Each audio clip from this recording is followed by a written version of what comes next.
14 edicole della Via Crucis accompagnano il cammino del devoto dal borgo di Miane fino alla radura del Carmine. 14 tappe nel silenzio del bosco per lasciarsi alle spalle il rumore dei centri abitati e preparare la vista a un panorama che dilata il cuore. Qui, già sul finire del XVII secolo, è attestato un romitorio composto da una chiesetta e dalla cella dell'eremita. L'attuale santuario della Madonna del Carmine, invece, è frutto di più tappe costruttive nel corso dell'Ottocento e della pietà dei mianesi, che in prima persona lo hanno rifinito.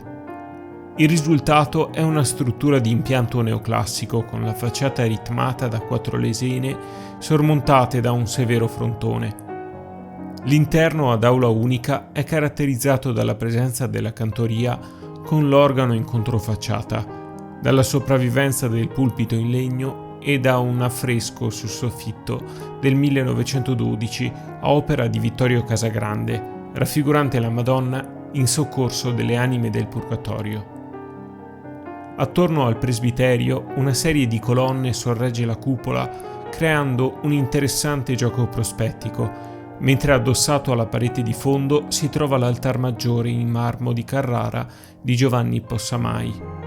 Al centro una nicchia conserva la Madonna dei Pastori, così chiamata per via delle diverse leggende che narrano della sua apparizione alla gente del paese.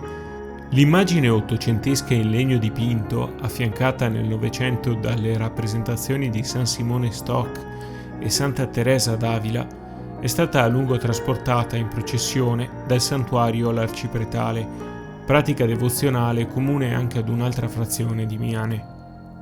A Combai, infatti, è presente il santuario della Madonna Addolorata, dove una seconda statua della Vergine viene annualmente accompagnata dai fedeli fino alla parrocchiale poco più a valle. La chiesa, in posizione panoramica accanto al cimitero, risale al 1856, con l'aggiunta negli anni 30 del Novecento del portico in facciata dall'aspetto neoclassico. L'interno, ad aula unica, ha nel presbiterio il suo fulcro. Sulla parete absidale vi è un affresco degli anni 40 raffigurante Gesù in croce ed angeli, di mano del pittore Raccanelli. Al di sotto l'altare marmoreo con al centro la statua della Vergine del 1892 dello scultore Paolo Possamai.